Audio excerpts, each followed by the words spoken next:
देखिएगा स्टूडेंट, सबसे आज बहुत ही इम्पोर्टेंट चैप्टर है द आर्टिस्ट, जिसे लिखने वाले हैं सिंगो नया। उसी का हम लोग समरी करने जा रहे हैं। सिंगो नया द्वारा जो एक कविता या जो कहानी है वो बहुत ही इंटरेस्टेड है। इसमें एक कहानी के माध्यम से बताया जा रहा है किस प्रकार गार्जियन जो है या माता पिता अपने बेटा या बेटी के टैलेंट को किसी टैलेंट को वह खराब हो जाए, उनके थोड़ा सा डांटने या उसको ना सही राह दिखाने से वो खराब हो जाता है, उस टैलेंट को उसका मर जाता है। इसी बात को इस कहानी के माध्यम से बताया गया है।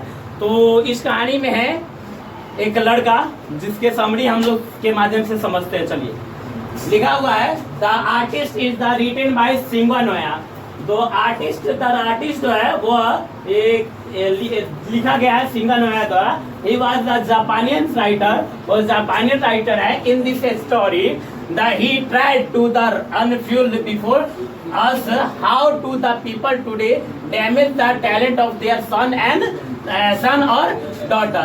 इस कहानी के माध्यम से बताया जाता है कि किस प्रकार से लोगों द्वारा जो है अपने बेटा या बेटियों के टैलेंट को डैमेज किया जा रहा है इस समय। In this story there is a boy, in this story there is a boy. इस स्टोरी में एक कहानी है।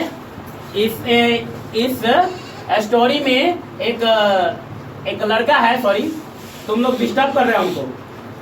In this story there is a boy whose name is सीबी। हाँ, इस कहानी में एक लड़का है जिसका नाम है CB. And he was the 12 years old। वह जो है कि 12 साल का है। He was reading in the primary school only. वह केवल अभी प्राइमरी स्कूल में केवल पढ़ रहा है। Eventually, दरअसल this boy was the interested in ground.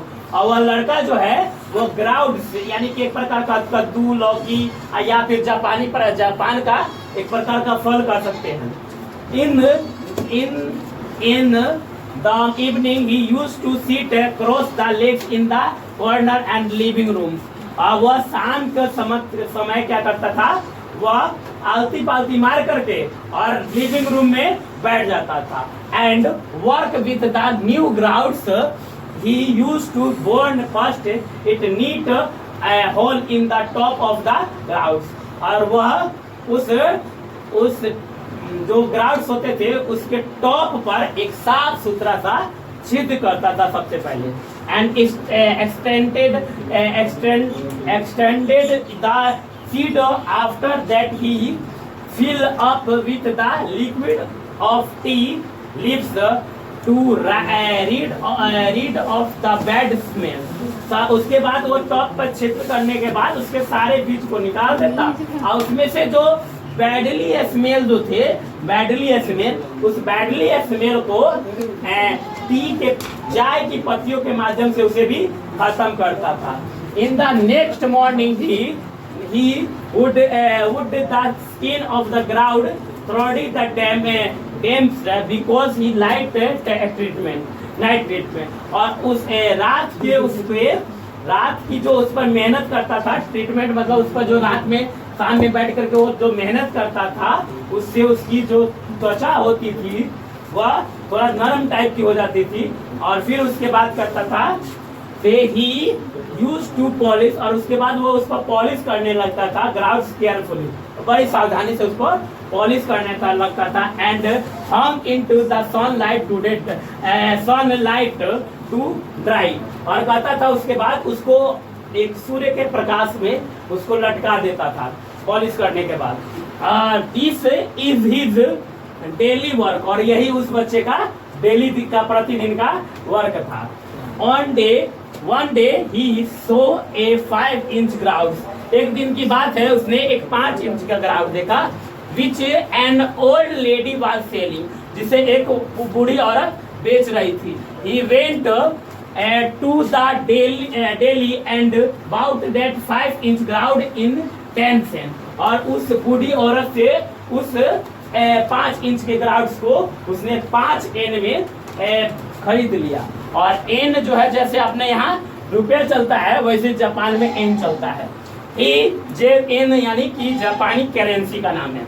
He did the same things which crowd also becomes of this crowd in was very happy।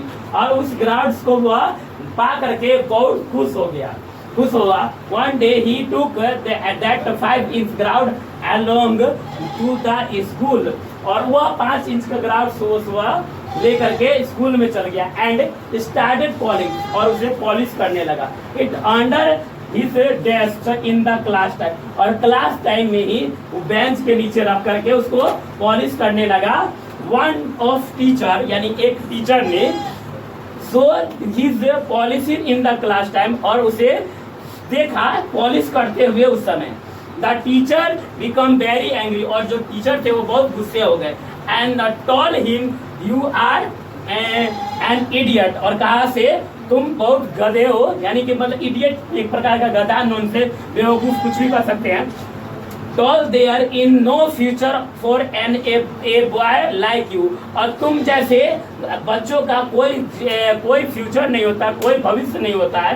The teacher not only sided यानी कि जो teacher था न कि उस ग्राउंड्स को जब्त किया इस ground but also he went to the CP's home और सीपी के घर भी पहुंच गया। उसका ग्राउंड तो जब्त किया ही गया लेकिन उसके घर भी पहुंच गया। क्या थे? Went to the girls homes complain और फिर went to CP's home to complain when fathers know about him और जब वो पहुंचा कंप्लेन करने के लिए टीचर तो वहां पे उसके पापा नहीं थे। ही बिकम वेरी एंग्री और वो और गुस्सा हो गया। एंड